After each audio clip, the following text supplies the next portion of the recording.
Welcome to Houston Sports Talk with your host, Robert Land. Thanks for checking into the best Houston sports podcast, part of the National Bleav Network. And back with me to talk about the second best team in the West, the third best team in the NBA. Your Houston Rockets is our friend Cooper Klein, Rockets Chop Shop contributor and co-host of the NBA Draft podcast Upside Swings. And wow, Cooper, watching this team, this is the most fun I've had since maybe the 22 straight win 07-08 team, because it's just is out of nowhere and unexpected what they've done this year. Yeah, especially this last stretch. I mean, we were looking at, playing the Celtics and the Cavs and all these, top of the East teams, and like, we'll be really lucky if we win 2 out of those 3. And we had a really tough 8-game stretch, and we have dominated the good teams. So it has been so much fun. Extra fun for me because because I get to watch Amen Thompson be as good as he's been. I cannot remember a period of Rockets ball that's been this fun. It really made me think of, especially that Celtics win, made me think a lot of whenever we traded for Rocco in the 2020 season and we played the Lakers that like the day of the trade deadline, and he came in and there was all the jokes on Twitter about Anthony Davis and Dwight Howard destroying our tiny center rotation, and we clowned everybody. Obviously, this win is much more impressive with the team we have and the youth we have, but just like levels of fun, I think we're hitting the mountaintop right now. Knock on wood. Well, you mentioned the guy's name that everybody's talking about, not just here in Houston, but around the NBA, Amen Thompson. They're 13-3 this season when Amen starts. Will Tillman Fertitta have Udoka institutionalized if he puts Amen back on the bench when Jabari returns? And Cooper, is Amen the best Rockets player right now? I don't think there's a world where you can put Amen back on the bench. I just don't think it's possible at this point. They've seen more success than they ever have with the old starting lineup. I mean, Bari will have to fight his way back, especially after injury. They'll be able to ease him back in. I think it'll help with kind of the politics of that starting lineup, that Jabari will have to start kind of slow, come off the bench, and they'll figure out how they want to work it from there. And I would argue right now, Amen is the best player on the Rockets. He's not your traditional version of a best player because he's not out there with the ball in his hands creating an advantage every time down the floor. That's what you have Jalen for. That's what you have Şengün for. Those two guys are creating advantages, and Amen capitalizes on them nearly every single possession. He's extending advantages. He's creating more advantages. Him and Tari are the reason why the Rockets are like winning the possession battle every single night by an absurd amount. I saw this graph posted by Owen L.H.J. Phillips. The extra scoring chances per game that the Rockets have is just over 11. The next closest team is just below 9, and that's the Celtics, because we are destroying teams on the offensive rebounds, in the passing lanes, all this kind of stuff. And all of that comes from Amen. It starts with Amen because he's in the starting lineup and is continued with Tari. But there's not another player in the NBA who creates more opportunities for their team than Amen. And it's not just steals. It's not just block shots. It's also he just gets his hands on basketballs that it just doesn't show up in a traditional stat. I mean, you deep dive into it, and I'm sure you've had deflections and stuff like that. But, I mean, there's just plays that he makes happen just because extra effort, The singular play that I think of is down the stretch against the Celtics or maybe it was the Cavs, where he gets the ball into Şengün in the post, and Şengün kind of bobbles the ball, and Amen is just there and just like, oh, nope, the ball's actually mine. And it could have been a turnover. It could have been just like Cavs get the ball back. Any other Rockets team I've ever watched, that's just like a fumbled possession that we never get back. But Amen just like makes the play happen. And I think that that's the biggest thing, is he just makes plays that I've never seen another basketball player make ever. Like, there's not very many players with his level of athleticism in the first place. And there's not anybody who I've ever seen that uses that athleticism so often and in so many smart, high feel ways. It really is just incredible. He's like half the reason our offense like works at all, because he's so active on the boards. He's cutting is so good. Like I said, he's not your traditional version of a best player, but his impact is so high. He does so much on the floor that it's kind of hard to argue that anybody else is better than him at this exact moment. Yeah, it's weird. I've seen people say, well, the defense has slumped a little bit since he's been in the starting lineup. And we know the offense is just way better with him in the starting lineup. But as far as the defense is concerned, it's not because Jabari is better than Amen that the defense is slumped. The defense is mostly slumped because Şengün just hasn't been the defensive guy that he was for the first month and a half of the season. I just think Şengün, you've seen some slippage with him, but this is not a defense that's struggling because Amen is not as good as Jabari. I mean, that's crazy. You know, maybe it's a little bit more difficult to play defense when they've sped up the game a little bit, and now the other team is, you know, moving a little bit faster themselves so that they can fast break potentially more or something like. I don't know, but I don't know what all the reasons are, but I can tell you that Amen Thompson is a way better defender than Jabari Smith. I do not think it's Jabari Smith that's affecting the defense and why there has been some slippage there. I honestly think it's more because they've played Amen more at the point of attack, and without Jabari, there's no one who's really helpful on the back line. And that combined with Şengün kind of just like, he's not in the best shape. He's still getting in better shape and improving and getting better defensively. And he's still been like a positive on the defensive end, which is crazy. But I mean, there's just so much stuff schematically going on there that, I mean, Amen can get out there and do as much as he can.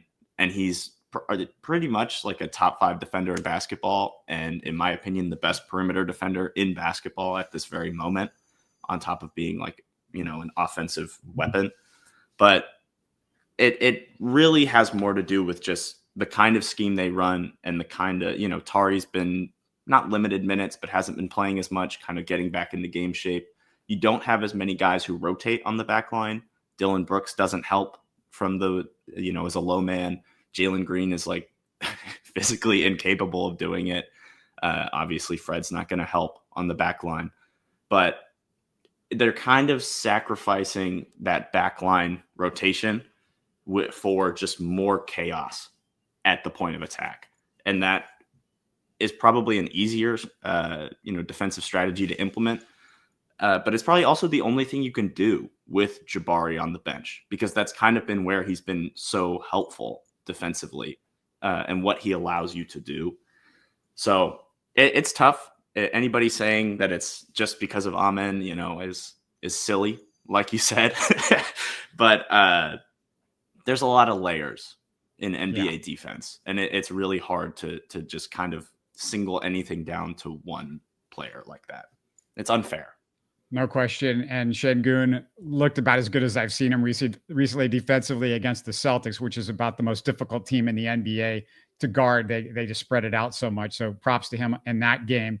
The Rockets' 3 straight over the Cavs and Celtics was actually historic. No other team in NBA history has won 3 straight games versus teams with a higher combined win percentage and a minimum of 40 games each.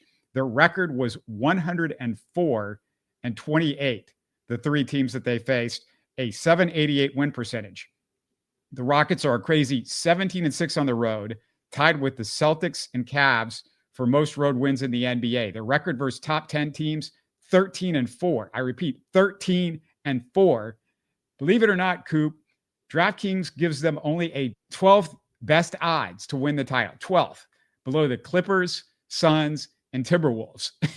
But I ask you, can the Rockets actually win the championship? They're not just beating the league's best, Cooper. They're doing it in playoff intensity road games. It's hard to sit here and be like, you know, with the recent history of young teams and how young teams have always performed in the playoffs, just like first time they make it, it's hard to be like they have a real shot at winning the chip right now. Because even like OKC last season, you know, very young team, still obviously had some flaws. They had Josh Giddey on their roster. They were probably the second best team in the NBA, and they were outed by a pretty middle of the road Mavs team, just because the Mavs had more playoff experience, just more veteran players, that kind of thing. And the Rockets do have plenty of playoff experience at the coaching spot. You have a champion in Fred VanVleet. You have Steven Adams, great vet, just great vets up and down the roster. But when your top 3 players are really all so young. It's hard to be like, oh, they can win the chip this season. But hopefully I'm proven wrong, obviously. But I do think they're going to make more noise in the playoffs than they're given credit for. And the fact that teams like the Lakers and the Suns, who might miss the playoffs, teams that are going to be in the play-in have a higher chance of winning the chip, it is kind of ridiculous because the Rockets have proven their toughness time and again. And as much as playoff experience is important, toughness, grit, ability to win the possession battle when the game slows down, those are almost just as important when it comes to playoff basketball. I do think this will be a second round team. And, you just never know. Also, I think a lot of these, if you look at, what the betting odds are, a lot of times they're not factoring in, okay, you have no idea who's going to be healthy come the playoffs. And if the Rockets catch a couple of breaks, maybe somebody knocks off Oklahoma City. We don't see it happening. But before you get to Oklahoma City, if you're still in that 2-3 seed, you're not in their bracket, something happened. I mean, I saw that with the 94 championship team when Seattle got knocked off. And that was a team that was the Rockets' kryptonite. And they get knocked off by the 8th seed. All of a sudden, the Rockets are, clean path to the championship that year, clean path to the finals at least. So, that's part of it. And I want to get into some other stuff and, where the Rockets are in the fourth quarter and how that's connected to what's coming up with the trade deadline. But before we roll on, I just want to remind our listeners about Underdog Fantasy, because Underdog has a unique approach to fantasy sports with their simple pick'em style format. You can select players you believe will outperform expectations without the traditional daily fantasy drawbacks. So if you feel like drafting, which many fantasy owners feel is the best part, Underdog offers simple drafts where you select a squad and compete for serious cash, which is awesome because you're going to find all the major leagues and college sports on Underdogs, plus a user-friendly interface, making it easy and fun to play. Jump in the fun by clicking the link and using the promo code HOU right in the YouTube and podcast description. Easy for you guys to find, easy to click on. And if you do come aboard, you get a free pick, a free one, and up to $1,000 in bonus cash. So not a bad deal. Go check out Underdog. Download their really cool app too, to your favorite mobile device. All right, Cooper. So maybe there's something the Rockets can do to improve things in the fourth quarter. The trade deadline is a week from now, February 6th. Should the Rockets make a deal?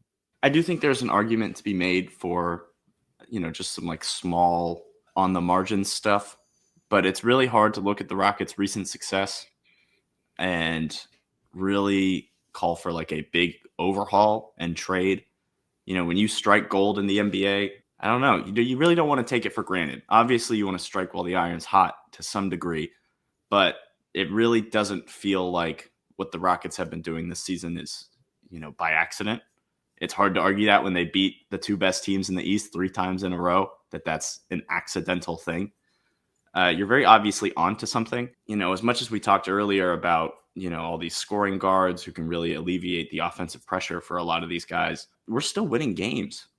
Despite how bad the fourth quarter offense has been, despite some of the offensive collapses that we've, seen from this team. What I want to see is a small trade for, a backup center that can play a different kind of defensive scheme than Steven Adams. So we're not just throwing Steven Adams out at the level against star players all the time, like a Robert Williams.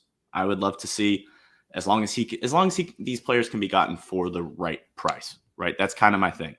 If you can add some bench shooting, if you can add a slightly more mobile big man. I know Ime has been really into Robert Williams, since he's been in Boston. He loves his defensive ability. Yeah, great relationship too, I'm sure. Yeah. I like a guy like that who can just come in, bolster some of those bench lineups that really do struggle, like when we're playing Tate and a big and Amen all together. Some of those lineups can struggle. I think that is what I would really like to see. I like Robert Williams a lot, and people need to remember that, okay, yeah, you're probably not going to be playing Robert Williams and Steven Adams in the same game unless Şengün's hurt or something like that. I know Jabari is also somebody that you could play in those backup center minutes. I get it, but at the same time, Robert Williams just gives you a whole other level of defensive center than the Rockets have, a guy that can go do stuff on the perimeter, can block shots, is an intimidating factor. And the other thing about Robert Williams is his deal is for another year beyond this year. Steven Adams that deal runs out. If Steven Adams decides, hey, I want to go start somewhere, and somebody's offering me the chance to start, maybe at the same price or more money than the Rockets would be willing to offer, you've got Robert Williams as somebody that, can come in and stay here and be that guy. And Steven Adams, he's had some injury issues. Robert Williams has had injury issues. You could assume that one of those guys, if you have two of them, could be healthy for you when you need them. And I'm not afraid to give up maybe the Rockets' future first-round pick somewhere down the road, because you just assume the Rockets aren't going to be drafted in the lottery anytime soon. So why not? And they've got other picks that, you have from Brooklyn and all those picks from Phoenix. When you want to go after a blockbuster deal, those are still available. So Cooper, I see you on Robert Williams, and I would not be afraid to give up a first. And I think you might have to give up a first, because I think there's going to be a really good market for Robert Williams, because there's not many guys. This is it's not a buyer's market. It's a seller's market right now. I'd be fine giving up one of our picks, especially if we're going to be, we expect to be this good going forward. Maybe not like second seed every single year, but we're expecting to be, top 4 seed in the West, constantly competing, especially with our young core, barring bad injuries. Another guy who I'd like to see, and like the only other big on the market who's really intriguing to me, I don't even know if he's on the market, because who knows what the Raptors are ever doing, but Kelly Olynyk, Houston return, a guy who not really known for his defense, but when he was in Houston, I loved what he did on the defensive end. He was able to slide his feet, get out at the level, really bother guys at the point of attack. And that's kind of like what we've been throwing Şengün into. We saw what his offensive, connective passing and his shooting and all this kind of stuff. We saw what he could do with a way worse version of this team, and way worse playmakers and way worse players. Imagine Kelly Olynyk and Şengün or Amen, like all these guys sharing the floor together, or Jalen, like getting him in the DHO with Kelly Olynyk. Like there is just so much potential there for like real bench offense. And he still keeps our defensive identity intact, because he's he's solid on rotations. He's pretty mobile for a guy who like looks as slow as he is. I would just love to see him come back. I have been mad that we let him go for Daniel Tice for years at this point. Absolutely loved his game. I think he could be gotten for seconds. I don't even think I think Boucher is going to be more of the name who people go after. A little bit sexier stock numbers. He's a stretch big.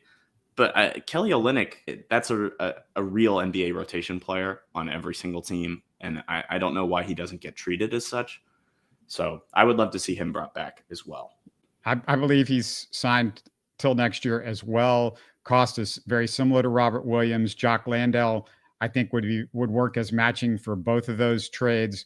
Might be a little bit more money that you're taking in, but I think the Rockets can take in a little bit more money. So I Bleav that should work. I haven't checked the trade machine on Olynyk, but I know the Robert Williams for Landale does work for sure. And another guy that we got to talk about, Shams Charania says De'Aaron Fox is on the trade market. The Kings want to move him by the February 6th deadline. Now, ESPN's Tim McMahon and the Athletic's Kelly Olynyk say they're not interested. The Rockets aren't. They want to see what these guys can do. But Cooper, what if you didn't have to trade anybody in the rotation to get them?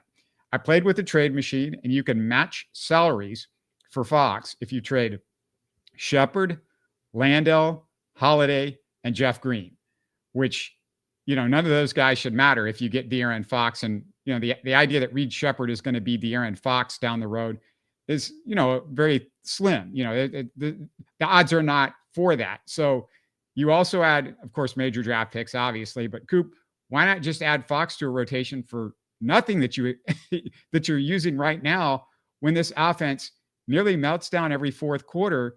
We've talked about it, and he's great in fourth quarter scoring. He's one of the best in the NBA at this. I do think the Kings are trying to get more NBA ready players, because they are still stuck with Sabonis and DeMar. But if we had the option to trade all those guys, obviously you do that in a heartbeat. You figure it out. You figure out the exact rotation later. You figure out who's getting what minutes.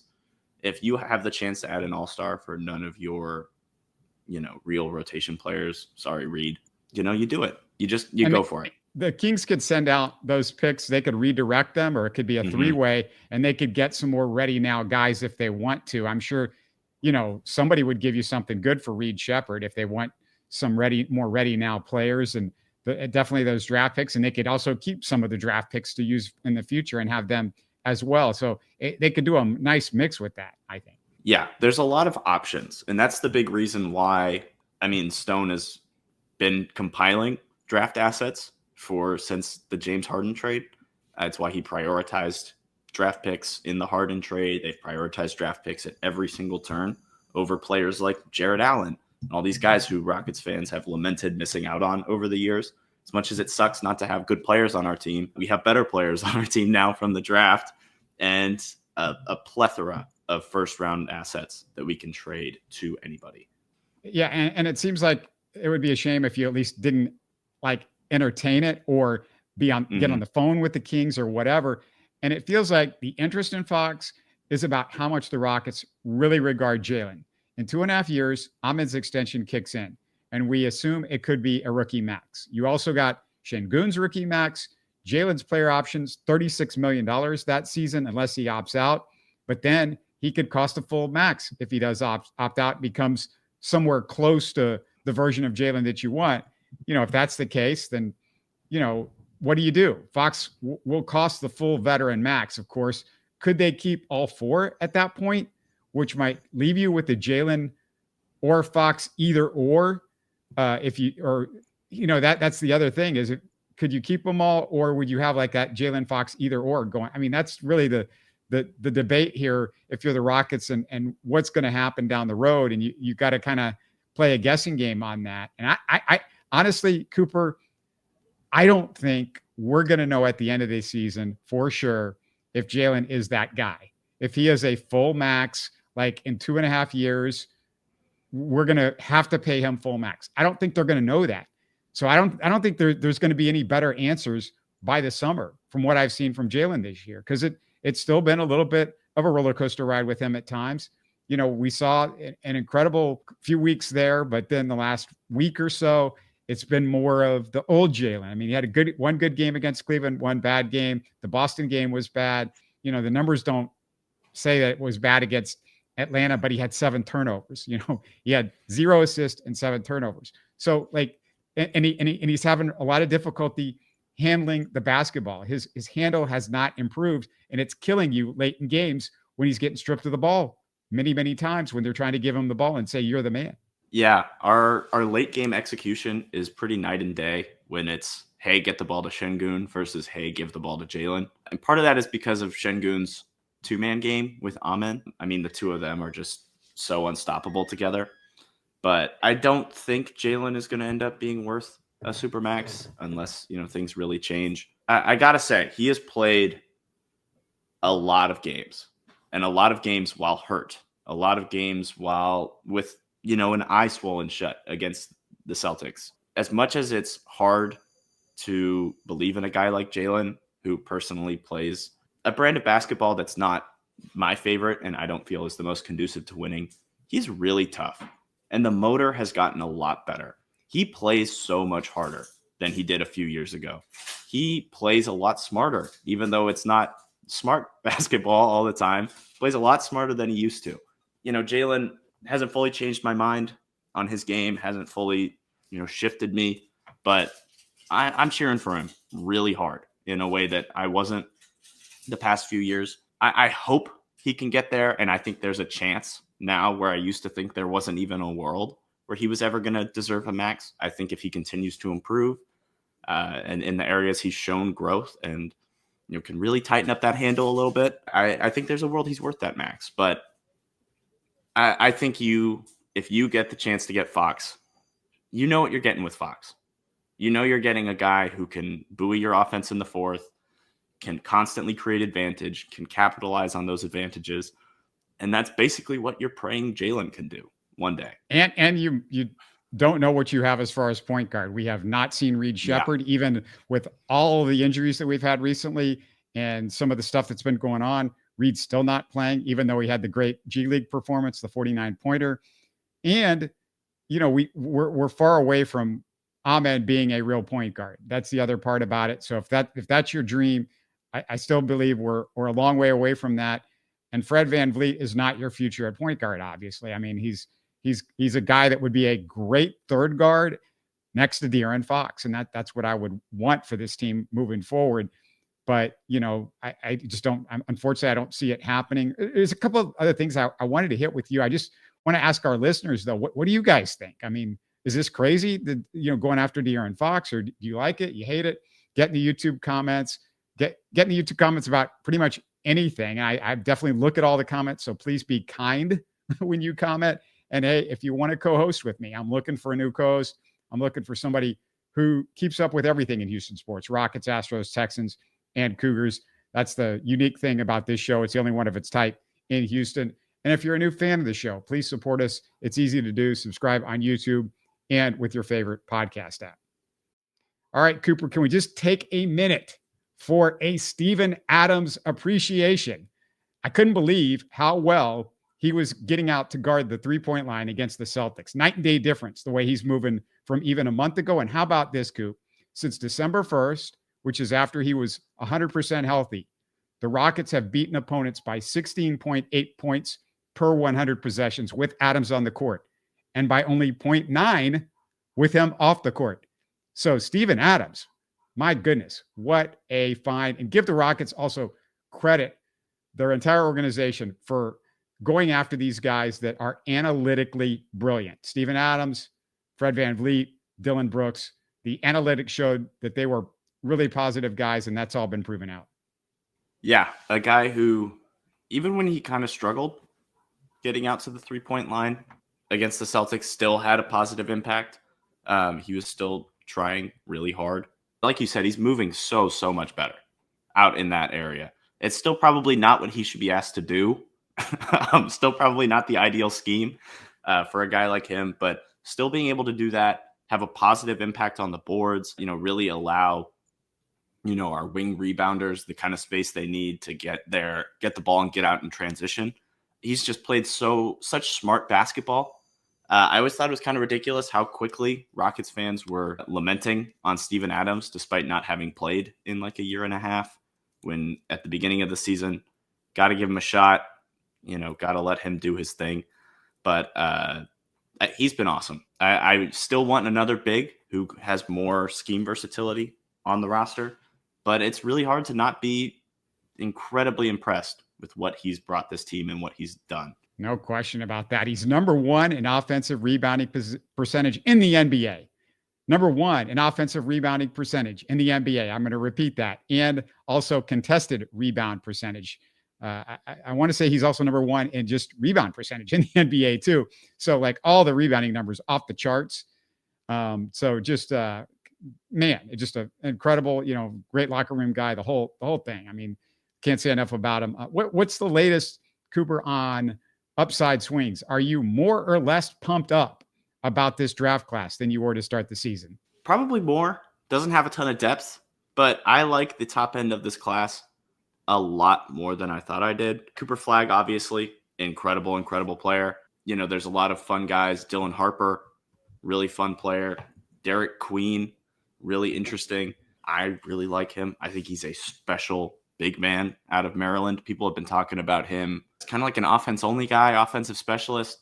That handle for a guy who's 6'9", 6'10", insane. He's going to be a ridiculous DHO merchant at the next level. Kind of reminds me of a Jarris Walker, but has more actual big man size and big man strengths. Huge fan of his, and he could fall to the Rockets pick if they keep that Suns pick this season. We could be getting our there's a lot of really fun options, but I mean, the lottery this year is kind of a crapshoot after, for me, the top four. Guys like Igor Domin, if he ends up coming out, kind of a weak pick. Not a fan of Ace Bailey. He's kind of tough shot making. Everything's super difficult. Get nothing easy for themselves, guys. It's hard not to get excited when the Suns have the toughest schedule left, and they're like 3 games out of giving us a top 6 pick. So, yeah, keep your fingers crossed. It's crazy. Pray for it. If we get Flagg or Harper or Flag. Dude, if we got Flag, that's not even fair. But even like a Maluwak, come on, Maluwak, just like a guy who's huge and can really move and finish plays. Like just guys like that who could add another element to this team in a real way, long term. I'd be really happy. Or we can trade those picks for, package them all together. I do think with the Fox trade, we talked a little bit about it earlier, but I don't think the trade happens till the summer. I could look really silly in like as little as a day if they get a trade done, but it's really hard to do star trades in the middle of the season. And I think they end up getting stuck with him till the offseason. Maybe we make a move then, we see what this team does, keep the powder dry, and then make that big star trade this summer. Yeah, Cooper Flag's going to look great in the G League next to Reed Sheppard next year. So I'm really looking forward to us getting Cooper Flag. That pick and roll is going to be crazy. Well, man, I can't tell you how much I appreciate you coming on with me. Just so excited about this. I mean, I know we're both like we cannot be more giddy. Yeah, it's been quite a fun season. So thanks again for having me on. Yeah, absolutely. And hang with me for just a second, because I want to go through this just one more time, because I talked about this on the last show, but let's not forget where the Rockets were 18 months ago. They were an NBA joke, a complete laughingstock after the worst 3-year stretch in franchise history. A star player left the game at halftime, beat up his girlfriend, and was banned from the NBA. Today, they're number 3 in the league, beat the defending champ and the top 2 teams in the East 3 times in 6 days, with a bunch of kids and exiled vets that nobody really wanted outside the Rockets. They were laughed at, ridiculed by some of the fan base, many nationally, for giving near max money to tryhard Fred VanVleet and handing over 4 years, $86 million to nutcase Dylan Brooks. The GM was a bumbling fool for mishandling the Brook Lopez negotiations and giving away first-round picks. Their just-fired coach was exonerated nationally for being a, quote, Rockets problem, Stephen Silas. Their new coach, Udoka, was a, quote, risky hire after being fired for personal reasons. 2 top 3 draft picks looked like bust. One was called undisciplined and a chucker who did not care about winning. The owner was being chastised for being a cheapskate who bought the team to make a profit. Today, they've got a state-of-the-art practice facility, massive new scoreboard, and the future, it's the envy of the NBA. And let's not forget, it wasn't long ago. The Astros were a joke. The Texans were a joke. The Rockets were a joke. Nobody's laughing now. Their story is a life lesson for us all in many, many ways. Thanks for watching. We'll talk to you again soon. You're listening to Houston Sports Talk. Hey, don't forget to support us by subscribing and commenting on YouTube. You can always listen to us on Spotify, Apple, or your favorite podcast app. Tell your friends about us and share our show links on social media. Spread the word, everybody. Thanks for listening.